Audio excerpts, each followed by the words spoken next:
All right, Nikki, we're ready. Perfect. Thank you, Monica. All right. Welcome, everybody, this morning for joining our very early morning community coffee. So thank you for everybody that's on with us. My name is Nikki Caboose. I'm the VP of Development for Palm Beach Tech. And basically, we are a tech nonprofit based in West Palm Beach. We are just about to celebrate our 5th year anniversary this month.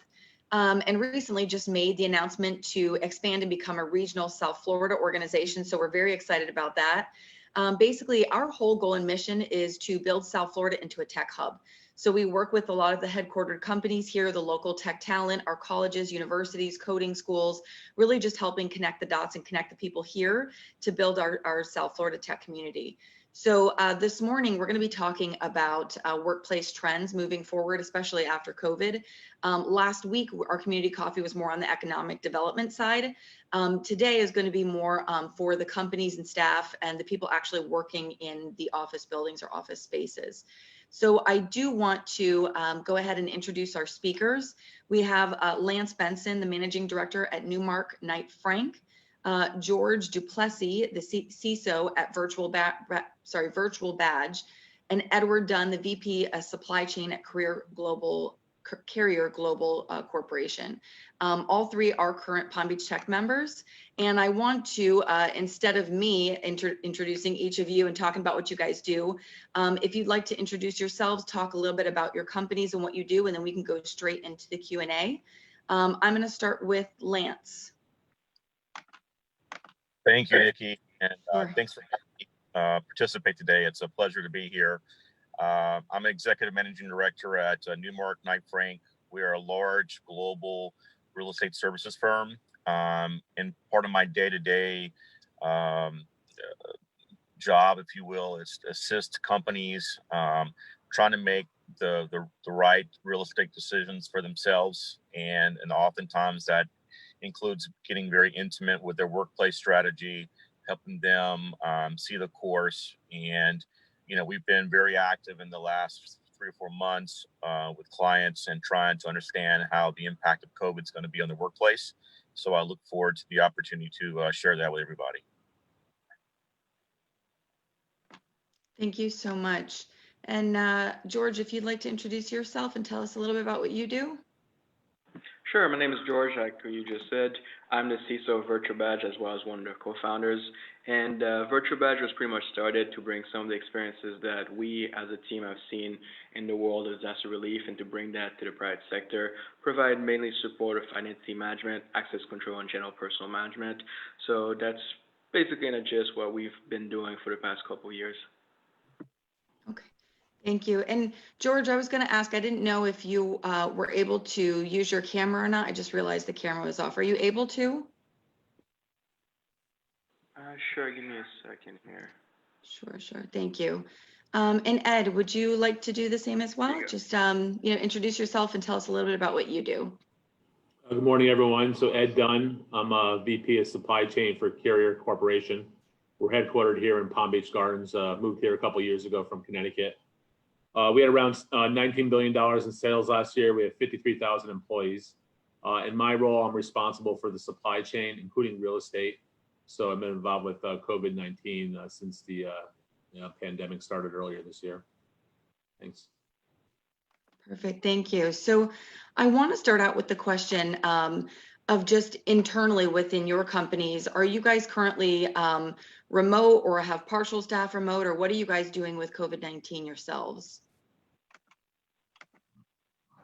If you'd like, Nikki, I'd gladly start, Nikki. I can tell you at Newmark, what we've had so far is we've been working remotely, and we've granted access to a few employees that have needed to have the opportunity to come in the office if they were comfortable coming in. Myself, I have 3 young kids, and it's very difficult to do anything at home, to be honest with you. And if you'll see now, I'm working out of my car because our family, we sold our condo and bought a house, and we don't have internet yet. So I'm kind of working on the run, and I have been in the office, but only a few. We're about to enter into what we're going to call phase 1 with our company, what will be allowing employees that would like to start coming to the office the opportunity to in about 2 weeks. And in doing that, we've rolled out some additional sanitation, mask requirements around the office and those sort of things to help ensure the safety of our employees. So that's kind of where we are with it. Very good. On our end, we are mostly still remote. Some of us are back in office, such as myself right now, but most of our team is remote, so we're doing like that. And thankfully, most of the things we do are cloud solutions, so we've been fine with working mostly remotely. Mm-hmm. So this is Ed. So we're using a red-blue team concept. So 50% of the people are, invited to come into the facility at any point in time. And it's entirely up to the person whether or not they feel comfortable coming in. And where we are from a opening standpoint kind of varies with our facilities around the world. We are doing a lot of things just to make it safer for the employee. So we have set up thermal scanning for all of our facilities that have more than 100 people. So when they come in, if their temperature is over 100.4, they get flagged for secondary screening or denied entry to the building. Everybody in our facility are wearing masks. We've set up hand sanitizer and wipe stations around the building. We set up social distancing decals all over the place so people understand the need to maintain space. We've set up the offices kind of one-way walkways so that people aren't walking past each other. We've also set up rules around some of the office areas and conference rooms in terms of limitations of the number of people. So the entire idea is to make the facility safer for folks to come back if they want to come back. And that's kind of where we are right now. Yeah, and you guys have a much larger organization going on there, so I'm sure you guys have different things for the different team as well. And do you know, Ed, is there any restrictions or anything that's different as far as the different offices? Because obviously you guys are, worldwide as well. Yeah, I mean, all facilities around the world, we've taken steps to make sure the employees are safe. That's our number one, priority since we entered this pandemic. And so we've spent a considerable amount of time really rethinking the way the environments that people work in. So in the cases of our manufacturing environments, there's obviously social distancing that have been implemented with all of our manufacturing lines. And then in the office areas, the red-blue team concept keeps people separated. So we don't bring in the same person who's sitting next to somebody. We stagger that, and then we put up physical barriers in some offices. And like I said, there's a lot of decals that kind of keep reminding people to kind of be stay a safe distance and use fence and of course wear masks in common areas. Right. And Lance, I know too, when we had talked, there was the presentation that you guys had sent me. Can you talk a little bit more about those kind of common areas and the spacing, kind of what Ed was just referring to about where people should stand and walk? Can you tell us a little bit more about that? Yeah, I think the trend is exactly what Ed was talking about, is trying to maintain social distancing as much as possible throughout the workspace. Having, the guidance of floor markings and those sort of things. So people have increased awareness, if you will, of where the social distancing needs to take place. I can tell you also in certain offices, certain common area items that would be frequently touched could be removed. So I think it's the overall strategy is really keeping the social distancing, keeping folks safe, and that's really the top priority. Okay. And, I guess this question is for any or all of you, but just how are you guys seeing, how are companies evaluating the safety and readiness, for their employees that are returning back to work? What kind of standards are you seeing that the leadership is going by? I'll gladly take it because I'm working with a bunch of different companies that have different perspectives.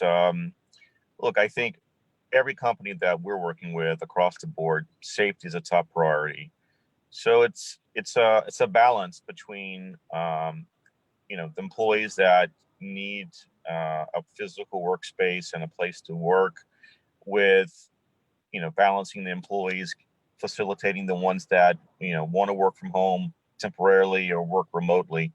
And I think the biggest common denominator amongst all the companies is communicating with your employees, trying to understand what people's personal needs are, and trying to address those in a manner that's both fitting for the employer and the employee.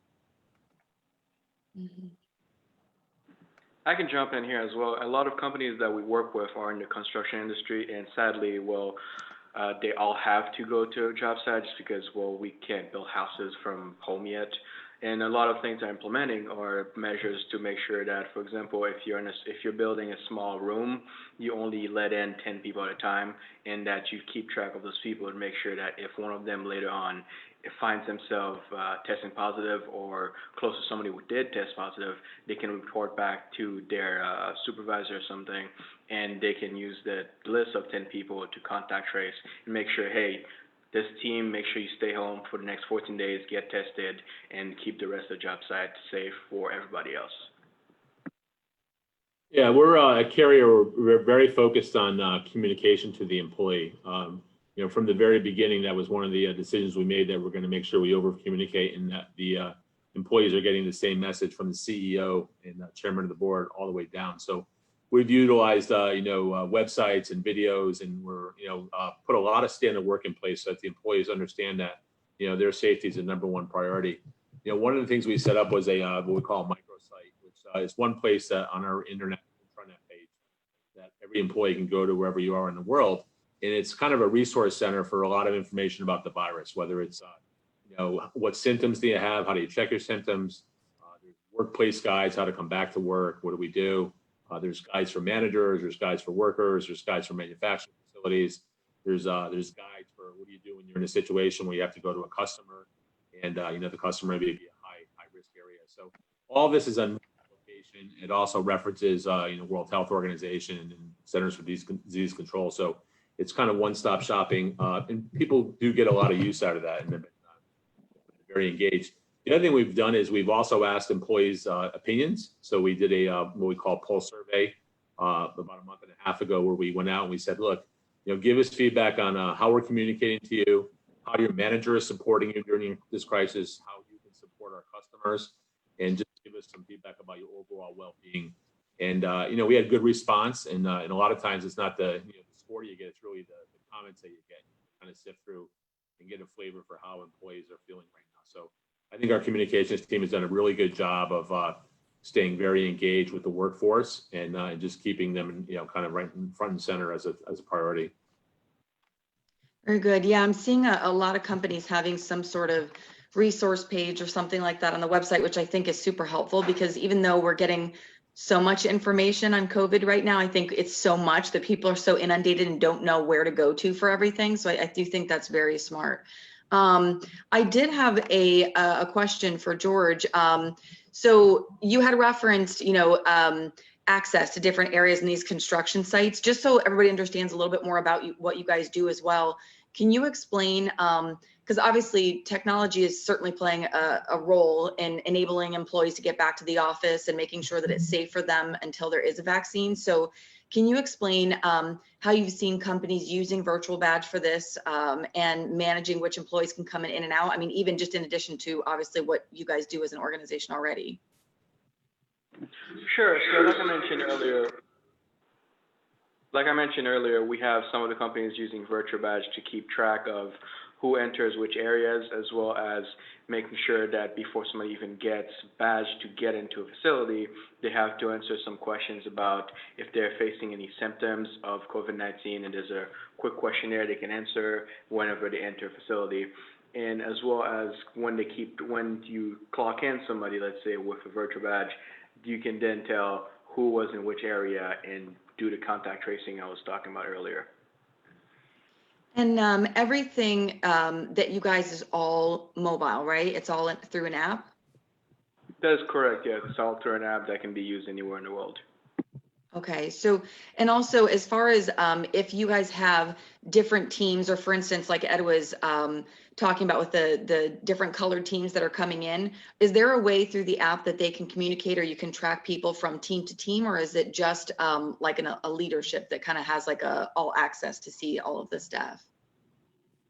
No, that's a very good question. So we have different levels of access. You can definitely do a team-based approach like Ed was mentioning, where you can communicate with the red team today because they're the ones on site. And we can also say, hey, blue team, make sure you don't come in here tomorrow because we've had a positive case, so we're doing a deep clean.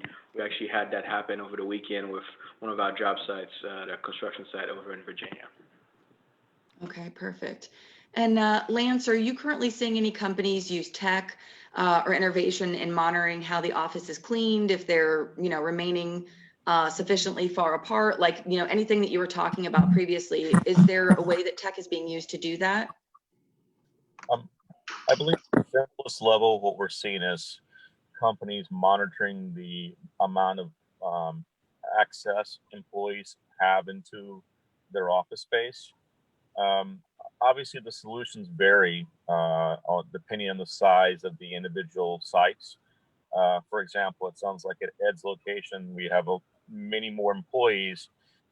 There's different measures taken than maybe some other type of company that has 40 or 50 employees or 30 employees. But at the simplest levels, I'm seeing, the monitoring, how frequently people are accessing the spaces and trying to track that as a first step in understanding the amount of the spaces are getting used. So. Perfect, thank you. And Ed, one question we did get, knowing that you were going to be a part of this panel, was about the HVAC systems themselves. So a lot of people, both the employees in the offices and of course the leadership, when they're bringing people back in, are worrying about, what safety concerns are there, what are they doing or should be doing to ensure whether that airflow is sufficient, if the air is sterilized. Can you tell us at all anything with just the HVAC systems in the office spaces, what companies could or should be doing? Yes, a couple things. So, in our companies really spend a lot of time on product innovation and technology to support, our customers during this environment, during the pandemic. So we've introduced a number of products that help with filtration or keeping the environment, cleaner than it is, without the equipment. So we put some filtration technologies we've developed. We have some new what we call OptiClean systems that allow the air to be filtered with special filtering systems that eliminate the virus. This is things that are used for started out in hospital environments and are now being expanded to other settings. We also offer products that have special coatings, so that kills the reduce viruses and bacteria and things like that. So there's certainly a huge interest in the just the amount of products that can help kind of solve this situation. I know Governor Cuomo announced about malls in New York need to have special procedures taken to make sure they're safe, and we're involved with that. Overall, our service people were out there making sure systems are clean and people maintain them properly. That's really critical during periods like this. So we do believe there's a technology aspect to this that will help help people live healthier, and our healthy building programs that we have gets to the heart of that. Thank you, Ed. And actually, there is a question in chat that came from Daniela on Facebook. And this maybe is a good one for you too, Ed, is just going back to the technologies. What are some of the changes in technology that you have seen in the office? And I think probably one of those, if you could talk a little bit about, the scanning technology that you're using, I think that may be a great example too. I mean, we're using, as we walk in our facilities, some of the larger facilities globally, we've put in the temperature scanning. So like if you come to the building here in Palm Beach Gardens, as you walk in the facility, you go through a screening. It's a machine that basically takes your temperature. You don't need to stop. We have a trained person who's monitoring that, during the entire day, so that if there is somebody who does get a temperature, they get flagged for secondary screening. So we've put those in place at all of our large facilities. We're using 3 or 4 different companies that we're working with, and these scanners are really good. I think they make people feel safer. Obviously, when you get out of the United States into certain countries like Europe, there's some laws you need to follow, and it becomes a little more voluntary. But certainly in most of our facilities, though, I think the employees really feel safer knowing that there is a screening process. And I can tell you that different places in the world, there have been folks who have had temperatures and they've been stopped from coming into facilities, so it's worked out pretty good. Very good. Yeah, and I know that this next question can be a little touchy, but I know a lot of people are saying there's the big back and forth between is remote working right now or is it not? What are each of your opinions on whether you think this is going to be long term? Is remote working actually going to be something that people are doing long term, or is it going to be something that maybe is kind of half and half that companies are looking for? But what is your opinion on all of that? I'll start. Remote working's been around for many, many years, and a lot of the larger organizations worldwide have looked at this and explored it, like Bank of America and those type of organizations. I believe was a place for remote working and will continue to be. I believe that the need for office space is definitely not going away. When you're forced to lock down and people are stuck inside and there's no gym and there's no school, remote working, worked, and in large part because the technology through Zoom and other things sort of enable people to work. But I don't think it takes place in any way, shape, or form of office space, because trying to build a culture remotely is very tough. What I believe and what I've seen is the remote working is suitable for certain functions, and maybe not for others. And I think what we'll see out of all this more than anything is that we have the technology that we can work from anywhere, but the culture, the human interaction stuff are very important for most companies in building their culture, building the organization, and having people feel like they're part of a greater identity, if you will. Yeah, I would agree with Lance. I mean, I think, first of all, the situation's evolving, right? I think all of us remember way back a couple months ago when we first started working from home, and it was a little challenging for some of us to use some of the video calls and all the, getting used to the technology. I mean, I was somebody who never really did that before. My job involved a lot of traveling and touching, a lot of personal relationships and supply chain. That's kind of the nature of it. And, so we've all had to learn to work differently. And, some of that has been for the good. I think we've done, put some processes and things in place that will never change just because we're able to, we're able to adapt. But then there's just some other areas that we may need to, get back on the road at some point to complete a negotiation in person or something like that. So I think it's an evolving situation. I do agree with Lance to always be the need to have offices. I think that, this is a good time right now to kind of look at their footprint and make sure it makes sense. As the economic situation continues, we all want to make sure that we're utilizing our resources and assets effectively. And that's something you always want to do, not just during a pandemic. Mm-hmm. George, did you want to add anything there? No, I don't really have anything to add on those two. I mean, like Lance said, it depends on what industry you're in. If you're purely technological, like Twitter, I know I said that they're moving towards working from home permanently, and that can work for them. But for other industries, like construction, I was mentioning earlier, it's basically impossible. So it's going to be 50-50. We'll see how it goes. Yeah. Okay. And, I think that the whole pandemic basically has been much larger and had a much stronger impact than really any of us expected. I know even for myself personally, you start hearing about this on the news and you're thinking, okay, this is going to pass over a few weeks, maybe a month, no big deal. And now we're months in. Do you think that because of this whole experience that there's going to be certain workplace trends that were the norm that are just never going to return? I would say, I mean, before the pandemic, there was a big trend and push to increase the density of workspaces, to put more and more people into a space. Really, they would call it for collaboration, but there's an underlying economic benefit. Obviously, if you can put more people into a smaller space, you're going to save a company money across your portfolio. I believe that trend is going to be shifting back towards giving folks individual spaces that are greater than they were in the past, so that way people feel safer. They're not on top of each other, that the appropriate social distancing can be met. So I think that's a trend that's going to take place. What is going to be interesting, and what a lot of folks are talking about in our industry, is if there's a certain element that maybe works from home now that wasn't working from home before, and then you're taking and giving people more space per person versus less, what is the actual net effect? And we don't know yet. I mean, it's all evolving, but I do believe the trend to go smaller desks, cramming people in is gonna go back to a little more spaciousness, which I think frankly is needed. I mean, most of the buildings and facilities that have been developed over South Florida, are not meant to accommodate such a high density. So as the density had increased over the years, it had a negative impact on HVAC systems, on cleaning, and many other things. So I think it's going to be prudent and probably the right move to start allow employees to have a little more space than prior. No, definitely. I could see this being the beginning of the end for the open office as it stands, and also seeing the maybe less unnecessary meetings because, well, if everybody working from home, you can see that emails are work as just as well, honestly.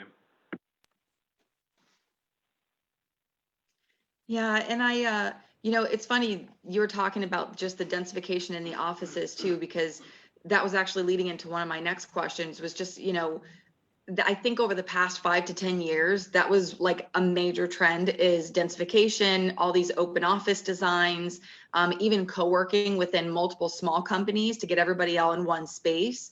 And that was such a popular trend. And even, in my prior job, we saw that a lot where that was a question that we had to ask as I came from staffing was, for the employees, whether the office was actually an open office design or not, because a lot of people were not used to at the time not working in an office or in a cubicle and having to sit at the same desk with people. And companies were spending a ton of money, completely redesigning their office spaces to make sure that they were open office designs. So I guess to go along with what you both were just saying is since companies just spent so much, a major amount of their financial dollars to do that. Do you think that this trend of opening back up the offices, is this expected to maybe reverse right away? Or do you think companies are going to spend the money to do this and kind of go back to, less open offices? Or do you think that we're going to wait to see more of, how we get back to a new norm, after COVID? I think these sort of decisions are being evaluated internally at this point. Offices are not fully occupied or there's a small percentage of employees that are working.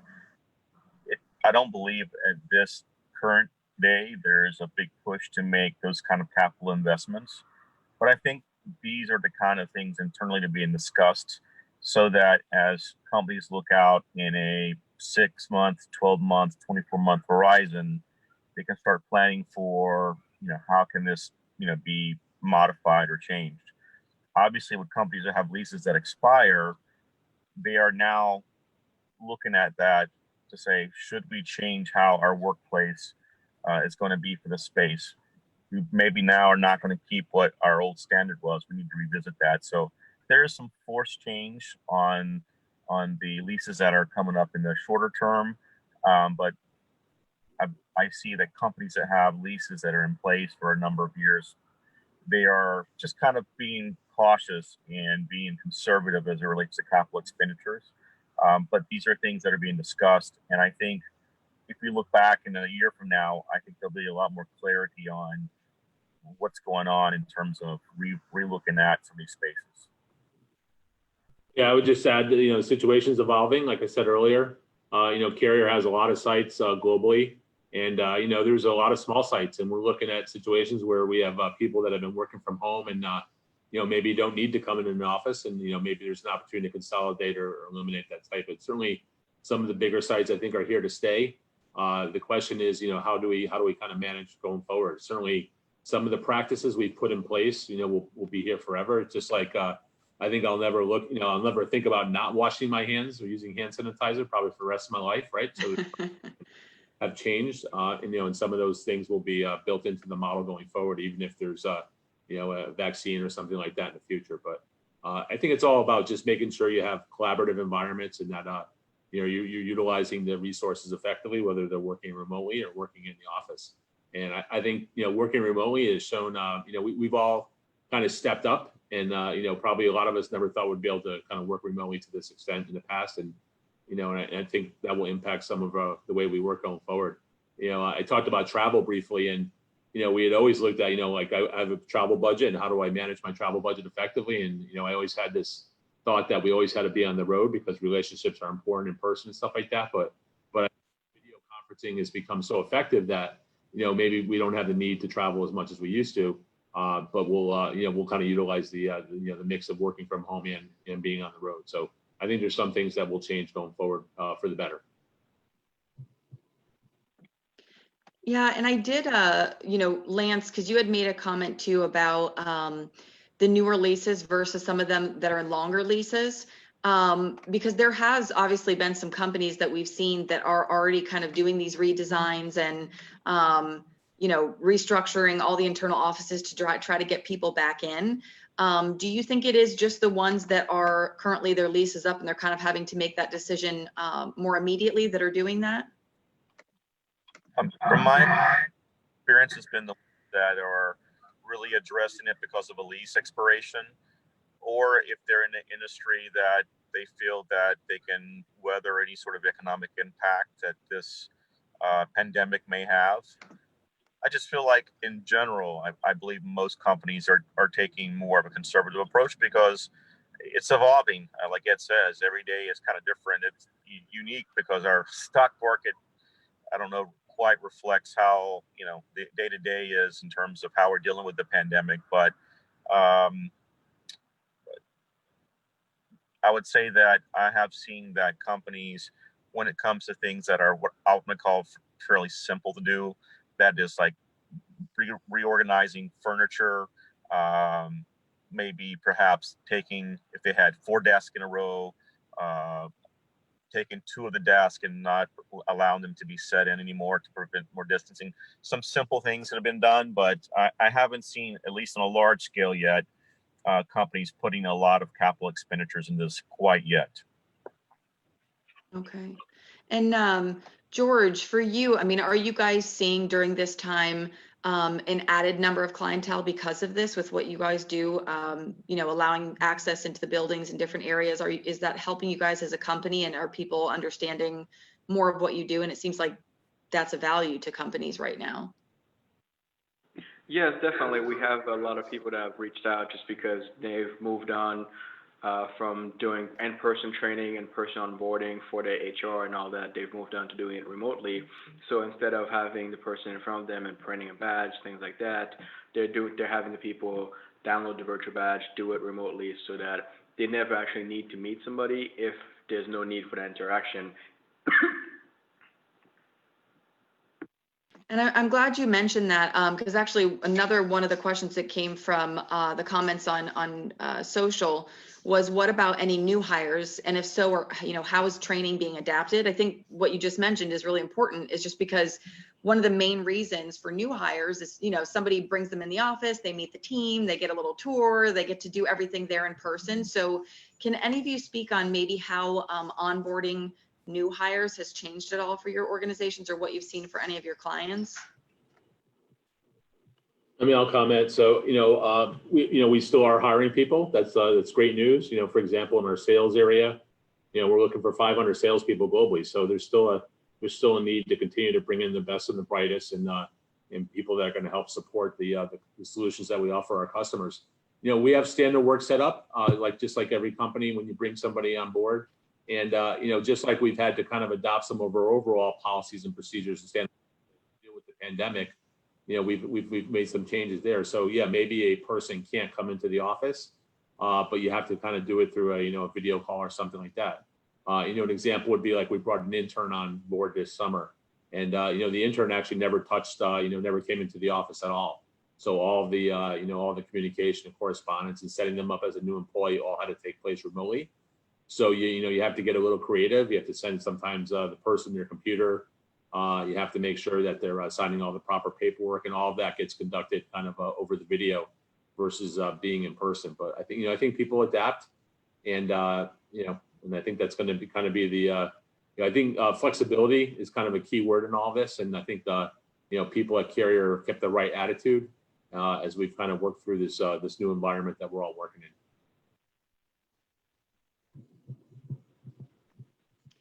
Lance, George, did you guys have anything to add there as well? I know that was more of a question for Ed, but.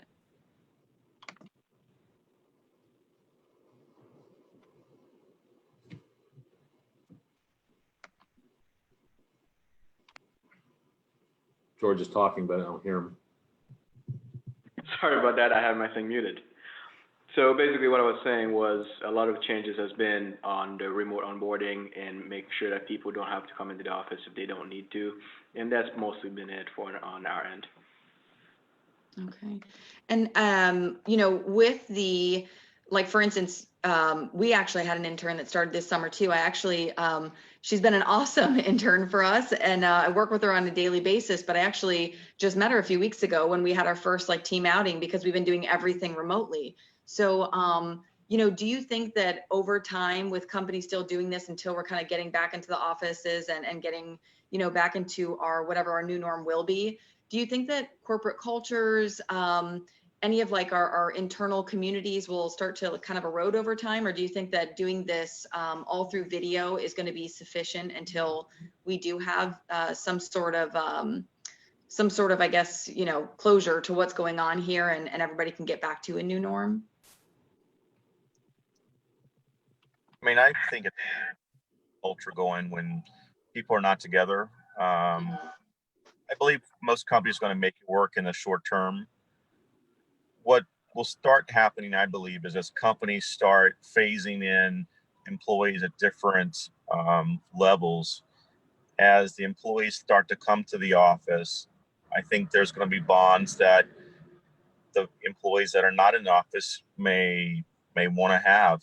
And so it'll be interesting to see how that all transpires, because me personally, I'm fairly used to being connected with my business partners, and I miss the interaction in person. And I personally need that. And I think, you know, as humans, we need the interaction, and it's just quite not the same for me as on Zoom meetings and stuff. So as the openings begin, we'll have to see how employees feel, because I tend to believe that as more people start getting into the office, it's going to create the desire for more to go there. But that's just my belief. Yeah, just the comment I would make is one of the things we really have to work hard at right now is communication with people. We, you know, make an extra effort. So we're doing a lot of things, you know, such as, video town halls and video communication meetings. I'm having skip level meetings. We've done a couple of virtual happy hours. We're trying to do some fun events online that I have somebody working on to try to do something soon. So, you know, obviously there's huge limitations when you're not in the office together. But, you know, right now we're really just trying to make sure we over communicate with folks and make sure they feel like they're part of the team. You know, so to some extent, I think, you know, that's working pretty well, but you can't replace, you know, some of the personal interaction that people have, to Lance's point. Yeah, and I agree. I mean, I know for me, similar to what you were saying, you know, a lot of my job was traveling and meeting people and doing a lot of in-person events. And somebody asked me, even towards the beginning of all of this, what's the number one thing that you miss? And awkwardly enough, I never thought this would be my answer, but through this, I was like, you know what? I really miss handshakes and hugs. I was like, I really actually miss people. And just those kind of like unplanned moments of collaboration, those unplanned, you know, I guess just water cooler talk type of things. And I really do miss that, because right now everything is so coordinated and so planned with our Zoom meetings and I think actually now, because we're virtual, I feel like we're working even more and we're working harder to try to keep those connections. So I do think that there is definitely that piece that's missed. Just seeing people face to face and building those relationships, and even maybe even mentorship or talent development. I do think maybe is stronger in person as well. I did have a couple more questions here. The next one was just, do you think working from home has maybe succeeded so far because we viewed it as only a temporary thing and not permanent? I think working from home has succeeded so far because when faced with the pandemic and the thought that you could be fired, everybody's going to pretend like they're an essential employee. So I believe, at least in large part, employees are working over to make themselves feel like they can make anything work for their employers because of the situation we're in. Nobody wants to get furloughed and nobody wants to get laid off. So yeah, I mean, has it worked? Yeah, but I think looking back on it sometime in the future, it will be, I think, because people felt like they had to.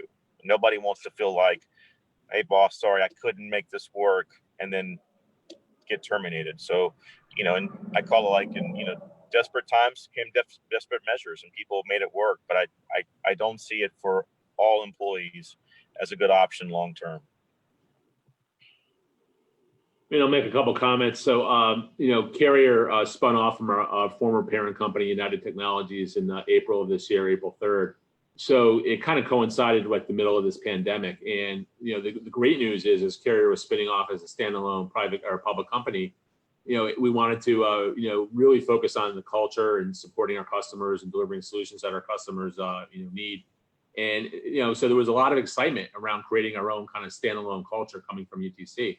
And I think that got people so excited, and they truly were interested in creating kind of like a Carrier culture that, I think people, didn't view whether you were working remotely or working in the office. I mean, it was all part of like, look, we have this mission to perform. We're a new company. We have high expectations. Everybody's watching, and we have a customer base that we have to support, because, a lot of our customers are also going through very tough, times right now, and they need solutions that are going to help them.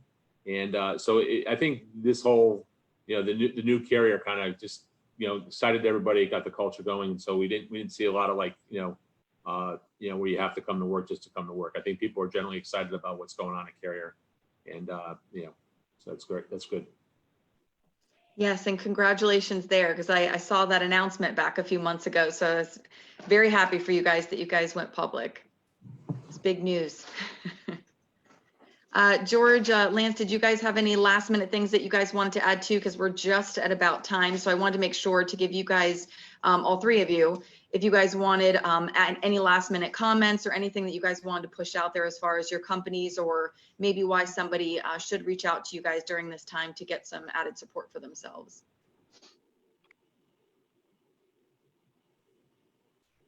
Thank you, Nikki. Yeah, I mean, look, we would be glad to speak with any company and any organization if they have any are looking for any guidance, any direction related to facilities and real estate. We welcome the opportunity to discuss what we're doing, whether it's on the workplace front, whether it's on the leasing front, acquisition front, and it's been a pleasure to be a part of this. Thank you so much. Same here. Like, if anybody needs help with onboarding remote workers, identity management, access control, or any workforce management solutions, we can definitely help out in that regard. So feel free to reach out, and anytime you need. Yeah, I would also say thanks, Nikki, for inviting us to speak today. I mean, Carrier is very pleased to be part of South Florida. We've been here a couple of years now, and we just love being part of this community. There's a lot going on, and I applaud your efforts to continue to develop a tech hub for this area. Carrier has a lot of innovation and technology. We showcase a lot of that here at our Center for Intelligent Buildings here in Palm Beach Gardens. So, once the pandemic is over, we ask people come and take a walk around the building and kind of see some of the things we're doing for our customers. It's all pretty cool. But we're glad to be part of the South Florida community. Thank you. Yes, of course. And I was going to mention too that giving Carrier a little shout out. My husband actually owns a small AC company. I know that he always talks very highly of you guys compared to some of the other product lines. So you guys are doing a great job. And obviously I've been to your site as well, and I'm very happy that you guys are continuing to hire as well. I know we just had you guys recently in our virtual Career Expo last week. So because I know there was another comment in chat as well, is there's still a lot of companies that through this are starting to slowly figure it out, getting back to hiring, bringing people on, and figuring out, in reference to our question earlier, was how to onboard people, properly, and getting them, ingrained in the culture as much as they can until we can get back in the office. So I do want to thank each of you for coming, and everybody that's joined us this morning, and some of the, comments on chat. Everybody is appreciated, and I just wanted to say thanks, and hopefully you guys have a great day. Yeah, thanks, everybody. Thank you. Bye.